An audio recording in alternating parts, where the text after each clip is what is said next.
మహాశివరాత్రి పర్వదినాన్ని పురస్కరించుకొని పోలవరం ఎమ్మెల్యే చిర్రి బాలరాజు కుటుంబ సమేతంగా పట్టిసీమకు విచ్చేశారు. గోదావరి నదీ తీరంలోని పెర్రీ పాయింట్ వద్ద నుండి కాలినడకన ఆలయానికి చేరుకొని స్వామివారికి పట్టు వస్త్రాలు సమర్పించారు. అనంతరం వేద పండితులు మంత్రోచ్చరణల మధ్య ప్రత్యేక అర్చనలు, అభిషేకాలు నిర్వహించి స్వామివారి ఆశీస్సులు పొందారు. ఆలయ అధికారులు, అర్చకులు మేళతాళాల నడుమ ఘనస్వాగతం పలికారు. ఈ సందర్భంగా ఎమ్మెల్యే మాట్లాడుతూ మహాశివరాత్రి పర్వదినం ఆధ్యాత్మిక చైతన్యాన్ని పెంపొందించిందని, భక్తి మార్గంలో నడిచే ప్రతి ఒక్కరికి స్వామివారి అనుగ్రహం కలగాలని ఆకాంక్షించారు. రాష్ట్ర ప్రజలందరికీ శాంతి సుభిక్షాలు కలగాలని ప్రత్యేక ప్రార్థనలు చేశారు. అనంతరం ఆలయ పరిసరాల్లో భక్తులకు కల్పిస్తున్నటువంటి సౌకర్యాలను సమగ్రంగా అడిగి తెలుసుకున్నారు. ముఖ్యంగా మెడికల్ క్యాంపును సందర్శించి అక్కడ తగిన సంఖ్యలో బెడ్లు లేవని గమనించారు.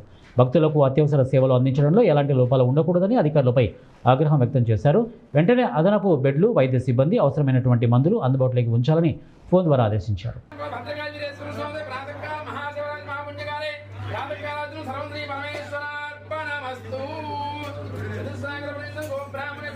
సర్వే జనా సుఖినో భవంతు.